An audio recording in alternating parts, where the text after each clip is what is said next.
the Glen Swain guys.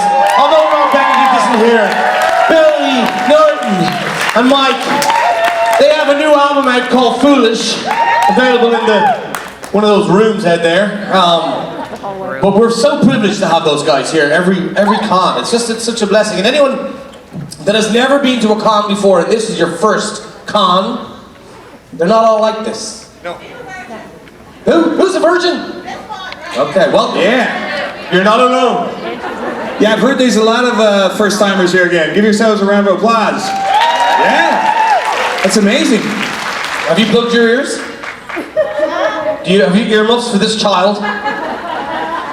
We're going to keep it very clean today. Fuck that. They've signed waivers. My name is David Hayden Jones, and I play Gianni Ketch on Supernatural New Jersey. Papadopoulos. I work in sanitation, and I'm taking out the trash. Gianni Ketch, check it out. Gianni Ketch. Gianni. I'm home, New Jersey. I'm back to my roots. It's so good to have you back. And by my roots, I mean my appropriated cosplay that I've seen from film and TV. I'm actually Canadian. So, yeah. When David told me he was wearing that last night, I said, that's great, because I can wear my sweatpants. So how have you been, David? I've been fantastic at it. I'm so happy to be here. What's been going on in your life since we last saw you on the Supernatural stage? Just sweating in this all day. Here's the thing they don't tell you about velour in those Amazon reviews. It don't breathe. Just a science experiment. I'm like a chia head of sweat. And that's the beginning. Right, that's the beginning of the panel. Do you have a towel? What are you actually wearing? I have my mop rag here. Sort of. I got the vapors. I do declare. First day. I'll use this as my fainting couch later. Okay, good. But are you getting hot flashes? No. Always when I'm with you, my friend. Always when I'm with you. Especially when you caress the blue velour up against your hairy chest and it attaches like Velcro. So I had a bit of a thing happen to me the other day. This is TMI internet. I had to shave. What? All here. So I was moving. Go on. You're getting old. When you hit your 40s, like you move couches and you roll up rugs and put them on your shoulder like you think you're still 20. Like roll up. Yeah, I got this. Ooh, fuck. What was that? And I did that, and hey, we were moving a rug, because you know when it gets to the warm weather, you want to move the rugs out and like get the wooden floors exposed. This is all a great story. I love moving rugs. So we put it in the bedroom, and then it was raining, so we put the girls in the car and we brought them for a drive. Which was not the smartest move either, because it was a really bad day. There was mist down, and I decided to take my family up the Dublin Mountains. Not safe. Not safe when you would do it with a 10-foot visibility. I love this one down here. She's like, yeah, child endangerment. I'm for it. But anyway, so we were in the car for 2 hours and I was driving really slowly, and I got out of the car, and probably because I had my foot on the accelerator only a little bit for the whole journey, when I got out I was like, oh fuck, I can't walk. So I went to the doctor, and the doctor said I had a hernia. I don't have a hernia, thank God. But in preparation, you know that KT tape? So I put KT tape down here to try and kind of keep it protected, but I had to shave the whole area. So I'm bald as a coot. And then when I was shaving, I just said, oh fuck, I might as well shave the whole thing. As they say on the internet, pics or it didn't happen. But I was thinking of this because you mentioned my hairy chest. I do have a hairy chest, but my wife was in the room when I was doing the shaving and I decided to shave. But let me tell you about other parts of my body. Shave an H into my chest. I can't show you, it's too perverse. Yeah, go. Wow, he did it. You're like, it's like the scene from the 40-year-old version where he's getting his chest waxed. Have you ever gotten a chest wax? I have, unfortunately. I did for a movie once, and it's the sorest thing that I've ever had. But the sorest thing about it was the fact that the person who was waxing my chest didn't tell me that I have to exfoliate for the next few days afterwards, or you're going to get something that's called ingrown hairs in your chest. Yeah. So on the day we were going to shoot the big naked scene, I had to get 7 ingrown hairs removed from my chest. By the makeup artist, who just like slice. remove. Yeah, it's fucking sore. Yeah. How was the panel today? Oh, they talked about their rashes. They're really getting... Let me tell you about the time I had some eczema. I'll tell you what, I needed a good salve. And you want to come up to the autograph table, I'll give you some salve recommendations. Oat milk bath. Oat milk bath. Or an oat bath. For, like, cause my baby, one of my kids has eczema. Just sit in oats? No, so what you do is you fill a sock full of oats. A sock? A sock full of oats, and you let it soak. Okay. Or do you let it soak? Not my department. And then you run water through it into the bath, and then that kind of makes it oat. Am I talking shit here? I am. Okay. Yeah, you are. Keep going. On the next episode of Home Remedies with Dave and Adam, we don't come here for the intelligent speak. How to make your own oat milk. Well, we got lines, so let's do questions. We have lines? We always, yeah. We always do well. We go this side first? Let's go this side first. Hi there. What's your name and where do you come from? Hey guys, I'm Amanda, and I live in Rockaway, New Jersey, so Thank you for having us. Yeah. Actually, I got to see you guys in Vegas and fangirl with you guys over Chris Maloney. Ah, yes, well, yeah. That was a lot of fun. So I decided I had to think of an even better question this time. Okay. No pressure. So this time, I want to know if you guys could either star or direct in an episode of the following shows, which would you pick? Between This Is Us, Stranger Things, or Blacklist? This Is Us. Stranger Things. Because you would go for the crowd pleaser.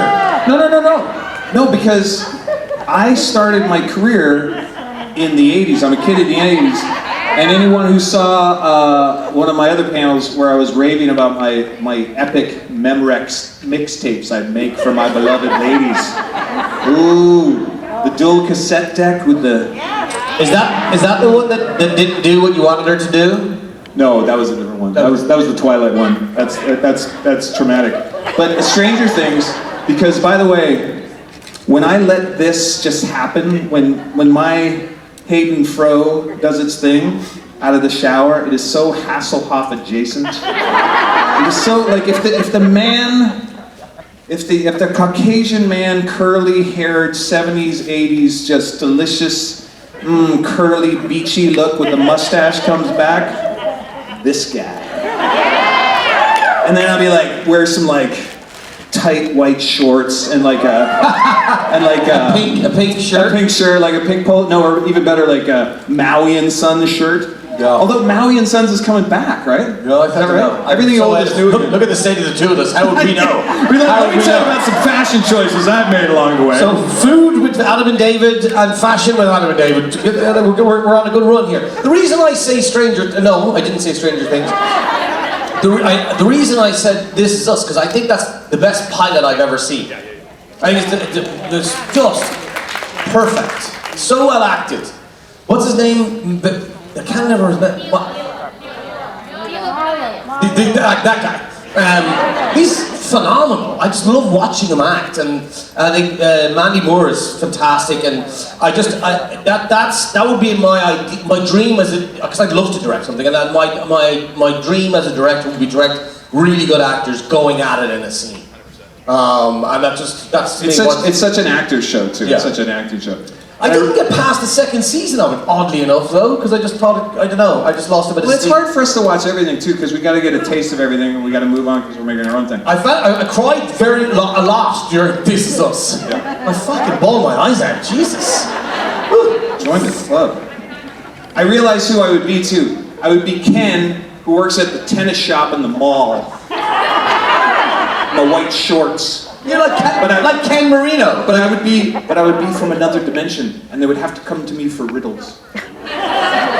to solve the upside down. Am I close? Okay. Do you watch Stranger Things? I did watch the first 2 seasons. Yeah.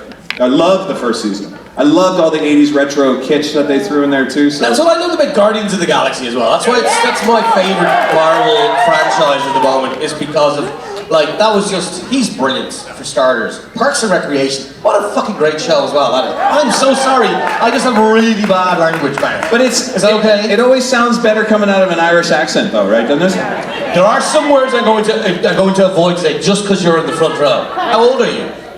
You're 15! Oh, you're right. Jesus Christ. You're basically an adult. And you're in Jersey. Hello. I hope that answers your question.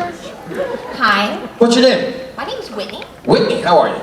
I'm awesome. How are you doing? Very good, thank you. Okay. I have a question for Adam, and I'm sorry. I'm gonna sit this one out and mop my brow. He shot me in the fucking head. There's no apology necessary. I love that he goes from concern about the 15-year-old is like just working blue for the rest of the day. Hey, I'm working blue. Okay. Did Mick ever find out if there are any circumstances under which Castiel sweats?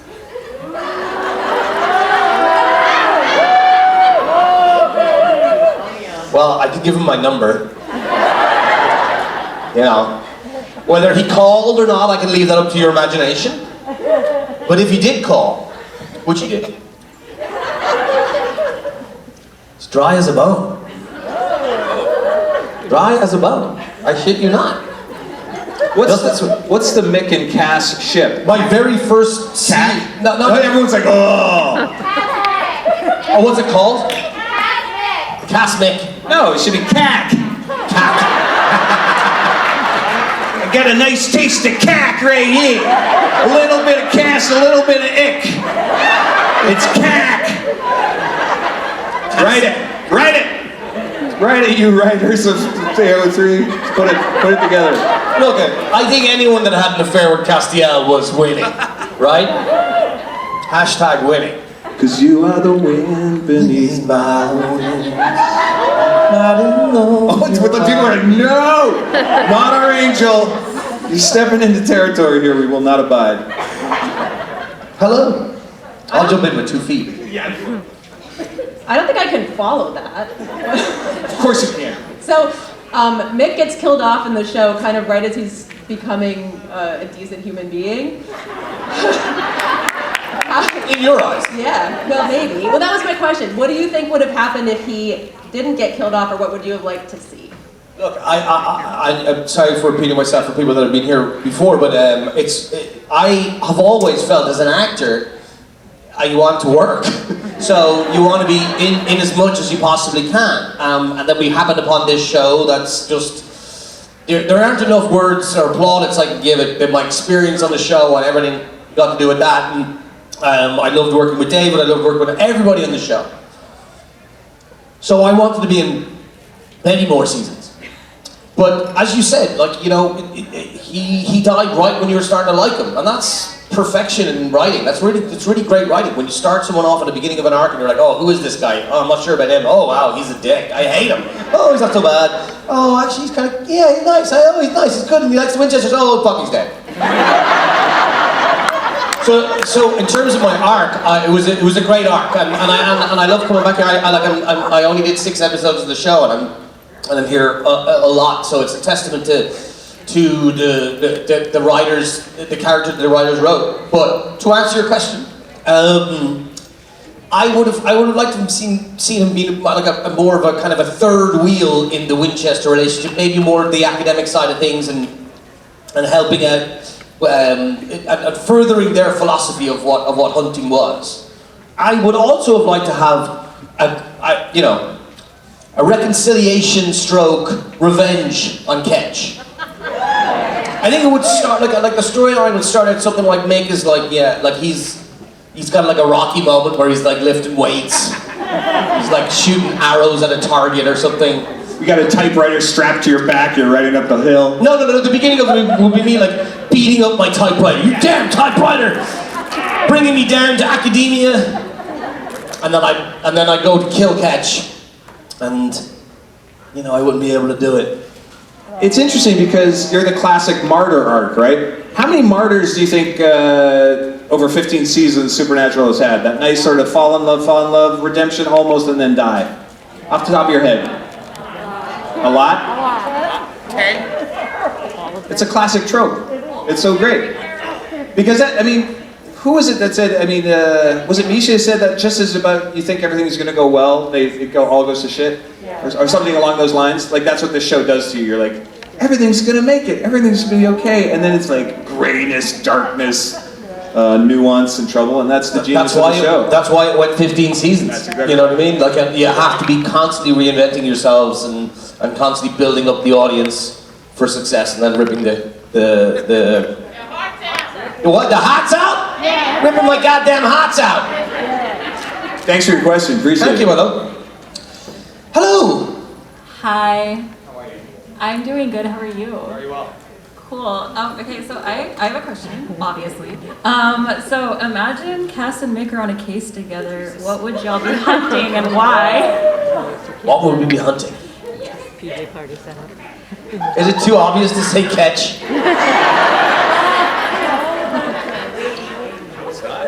Lady angels? In what sense? Like just like to you know, meet up with, go for coffee? I don't know, what would like any help? I'd watch, keep going with catch.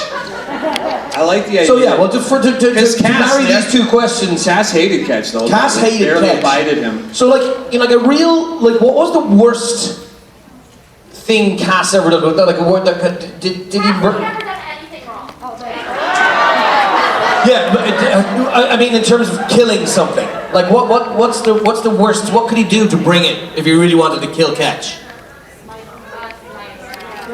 Burn his eyes. Burn his eyes, that's a good start. Burn your eyes, and then feed you your... What? Johnson? I'll feed you your Johnson? You know, burnt eyes and bunching on your own... Cover your ears. Balls. And then we would get an ivory tusk and give you a colonoscopy. You're gonna need to speak to my agent. And the offer better be really high, that's all I'm just gonna say. But I'm down for this episode. Okay. Oh no, are we talking about an episode? Oh no, maybe like a standalone movie. Thank you. Or just one scene, thank you. Hi. Hey, Finally lost him.